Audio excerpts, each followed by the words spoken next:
आप कितने भी मेंटली स्ट्रांग हो, लेकिन आप अगर ऐसी परिस्थितियों में जाओगे तो आपकी मेंटल हेल्थ भी खराब हो जाएगी। और इसमें शर्माने वाली कोई बात नहीं है। अब जीतू भैया होने को ये शर्मा सकते हैं कि भाई मैं तो दुनिया की प्रॉब्लम सॉल्व करता हूँ, मैं थोड़ी थेरेपी जाऊँगा। लेकिन ये बहुत अच्छी चीज़ दिखाई गई है। इंट्रेंस तो चल ही रहे हैं, तो सीज़न एंड होते-होते क्या रिज़ल्ट आते हैं इनके, कौन पास होता है, कौन फेल होता है, क्या दिखता है और जीतू भैया जिस संघर्ष से जूझ रहे हैं, क्या वो उससे बाहर निकल पाते हैं, बच्चों की कितनी हेल्प कर पाते हैं। तो ये पूरा सीज़न इसके अराउंड घूमता है।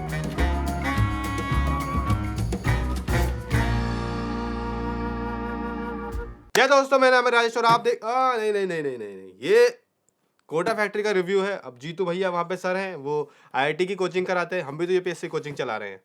तो मैं बोलूँगा, मैं हूँ राजेश सर और आप देख रहे हैं वर्ल्ड फेमस ऑनेस्ट रिव्यूज़। जी हाँ, कोटा फैक्ट्री सीज़न 3 आ चुका है। भारत के बहुचर्चित शोज़ में एक कोटा फैक्ट्री है, अलग तरीके का शो है, बढ़िया शो है, साफ-सुथरा फैमिली शो है। उसका सीज़न 3 आ चुका है और ये सीज़न 3 कैसा है, ये आप पूरा रिव्यू देखें, वहाँ आपको पता चलेगा। मैं बताने वाला हूँ सबसे पहले शो की कास्ट, क्योंकि कास्ट ऑलमोस्ट सब सेम ही है।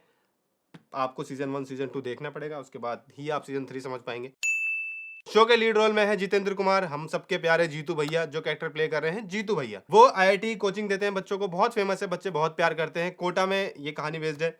वहाँ पे कोचिंग सेंटर अब उन्होंने अपना शुरू कर लिया है सीज़न 2 के एंड में, आपने अगर अब देखा हो तो। वो अपना कोचिंग सेंटर शुरू कर चुके हैं और बहुत प्यार करते हैं बच्चे उनसे। और जीतू भैया भी एक आइडल टीचर हैं, मतलब आदर्श टीचर। आप अगर उन्हें देखेंगे तो आपको लगेगा कि काश जीतू भैया भी मेरे जीवन में होते तो मैं भी कुछ उखाड़ लेता, पर सच नहीं है, उखाड़ नहीं पाते तब भी कुछ, सच यही है। तो शो के लीड रोल में और 3-4 कैरेक्टर्स हैं जो जिनके ऊपर ये पूरा शो बना हुआ है। मयूर मौर्य कैरेक्टर प्ले कर रहे हैं वैभव पांडे का, वो आईआईटी की तैयारी कर रहे हैं कोटा में आके, उनके दोस्त हैं। बाकी मीना जो है वो कैरेक्टर प्ले कर रहे हैं रंजन राज का, आलम खान कैरेक्टर प्ले कर रहे हैं उदय गुप्ता का। ये 3 लड़के हैं। इनके अलावा और भी स्टूडेंट्स हैं। वर्तिका जो कैरेक्टर प्ले कर रही है रेवती, वो भी स्टूडेंट है, साथ में पढ़ रही है, तैयारी कर रही है। और इनका और वैभव का एक लव एंगल भी चल रहा है। एहसास चांदना भी शो के अंदर है, उनका लव इंटरेस्ट है उदय, और इनकी केमिस्ट्री है, बढ़िया कहानी चलती है दोनों के साथ में। इसके अलावा मीनल एक और किरदार है जो प्ले करती हैं उर्वी। और ये सारे मतलब बच्चों का एक ग्रुप है जो साथ में पढ़ाई करते हैं और कुछ इनके आपस में लव एंगल्स भी चल रहे हैं, तैयारियां भी कर रहे हैं। तिलोत्तमा शोम भी इस बार सीजन 3 में अच्छा खासा रोल करें। सीजन 2 में उनका इतना बड़ा रोल नहीं था, यहाँ पूरा बढ़िया रोल है। पूजा दीदी उनके कैरेक्टर का नाम है और वो उतनी ही फेमस है जितनी फेमस जीतू भैया फिजिक्स के लिए हैं। ये केमिस्ट्री की टीचर है, तो केमिस्ट्री उसी एक यूनिक स्टाइल में पढ़ाती हैं, तो ये भी बहुत फेमस है बच्चों के बीच में। राजेश कुमार भी हैं, गगन नाम का उनका कैरेक्टर है, वो कोचिंग सेंटर चलाते हैं। तो ये सारे कैरेक्टर हैं, टीचर हैं वो भी। ये सारे कैरेक्टर हैं मेन कास्ट। और अब बात करते हैं शो की कहानी की। तो शो की कहानी सेम वही चलती आ रही है जो सीजन 1 से चलती आई थी। कुछ बच्चे कोटा में आते हैं, तैयारी करते हैं आईआईटी की, और आईआईटी की तैयारी करने के दौरान एज अ स्टूडेंट उनको कितनी परेशानियां होती हैं, कैसे वो अडेप्ट कर रहे हैं, कैसी वो उनकी पढ़ाई चल रही है, वो जो एक प्रेशर होता है आईआईटी निकालने का, और वो जो कोटा जो फेमस है कोचिंग सेंटर्स के लिए, पास कराने के लिए, आईआईटी को निकालने के लिए, जिस तरीके से मतलब चलती है कहानियां कोटा को लेकर, उसका सच दिखाता है ये शो कि कोटा फैक्ट्री ही है। वहाँ से बच्चे किस तरीके से प्रोड्यूस किए जा रहे हैं, निकाले जा रहे हैं, उसकी कहानी को बड़े अच्छे तरीके से बखूबी ये शो दिखाता है।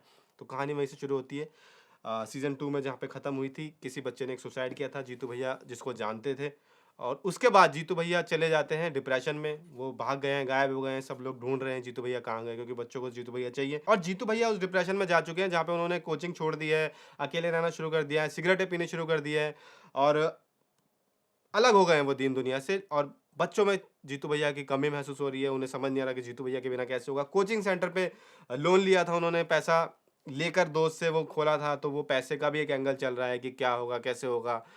और जीतू भैया डिप्रेशन में जा चुके हैं। फिर कुछ ऐसा होता है, जीतू भैया कमबैक करते हैं, लेकिन अब वो जीतू भैया नहीं है जिसके लिए उन्हें जाना जाता था। वो हंसमुख जीतू भैया, प्यार से समझाने वाले, हर चीज को एक अलग एंगल से पेश करने वाले जीतू भैया वो नहीं है, और उसकी कमी बच्चों में दिख रही है। जीतू भैया आप थोड़े से बदल गए हैं, जल्दी चिढ़ जाते हैं, कोई सवाल पूछता है तो उन्हें गुस्सा भी आने लगा है, और इन सब चीजों के लिए वो थेरेपी भी ले रहे हैं। तो मोर ओवर ये एपिसोड, ये सीजन जीतू भैया के ऊपर है। और जहाँ पिछले 2 सीज़न्स दिखाए गए थे कि बच्चे किस तरीके से जूझते हैं अपनी पढ़ाई और कोचिंग के दौरान, और अब उस प्रेशर को कैसे झेल रहे हैं कि अपना करियर बनाना है, आईआईटी निकालना है। तो मोर ओवर ये सीज़न जीतू भैया की कहानी है, जहाँ पे ये दिखाया गया कि टीचरों पे कितना प्रेशर है। बच्चों पे तो है ही। वो सीज़न 1 और सीज़न 2 में हमने देखा, टीचरों पे कितना प्रेशर है चीज़ें चलाने का, पास करने का, बच्चों को पढ़ाने का, कोचिंग्स का, फीस का, मतलब बहुत सारी चीजें। ये सीजन जीतू भैया का है। ये पूरी कहानी जीतू भैया के इर्द गिर्द घूम रही है। ये अच्छी चीज है, दिखाया गया है कि जीतू भैया भी थेरेपी ले रहे हैं।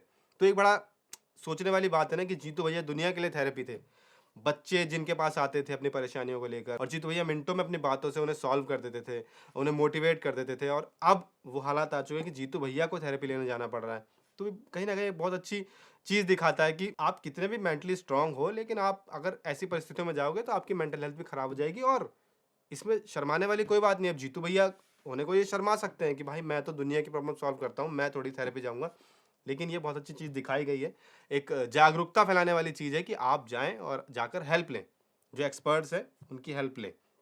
तो ये कहानी मोरोवर उनकी चलती है, और इसके साथ-साथ बाकी सब कैरेक्टरों की तो एक ब्यूटीफुल आर्क है ही कि वैभव अब की अपनी एक आर्क है, वर्तिका की अपनी एक आर्क है। बीच में शो ऐसा होता है कि थोड़ा-सा उनके बीच में दूरियाँ होनी शुरू हो जाती है।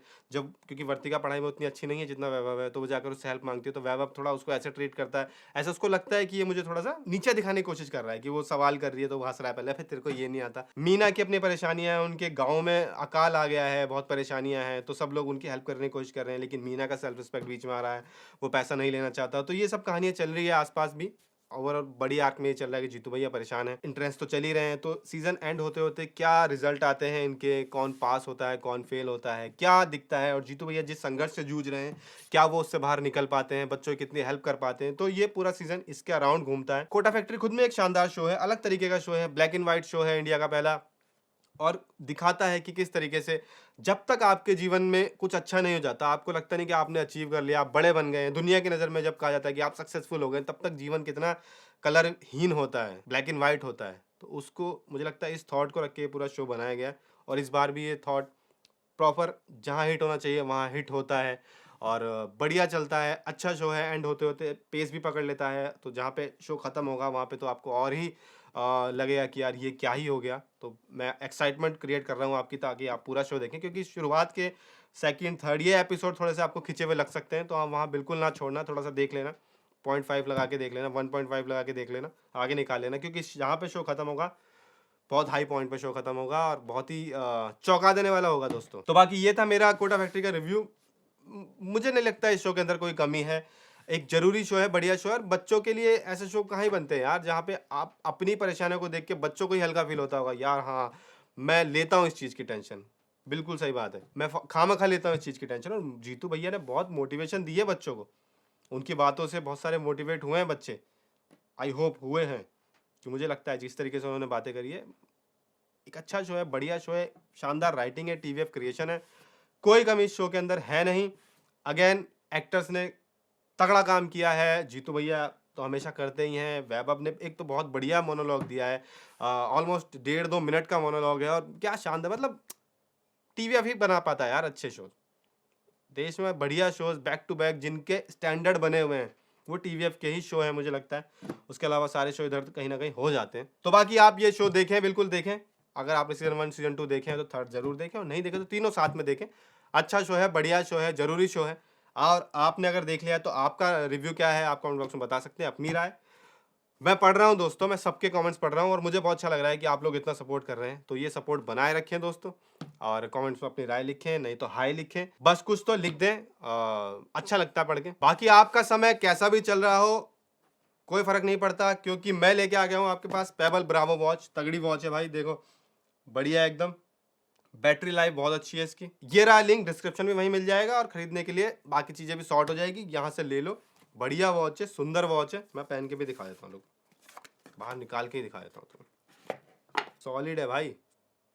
अगर ये पहन के पढ़ रहे हो और पढ़ाई नहीं हो रही है, पापा ने आके पीट दिया, इसको कुछ नहीं होगा। ये पहन के आप पढ़ाई करने जा रहे हो गर्लफ्रेंड के पास, गर्लफ्रेंड के पापा ने पीट दिया, कुछ नहीं होगा। इसको पहन के कुछ नहीं होगा, सॉलिड है एकदम, बढ़िया है घड़ी। बाकी लाइक करें, शेयर करें, चैनल को सब्सक्राइब करें। मिलते हैं अगली वीडियो के साथ। Thank you so much guys, love you.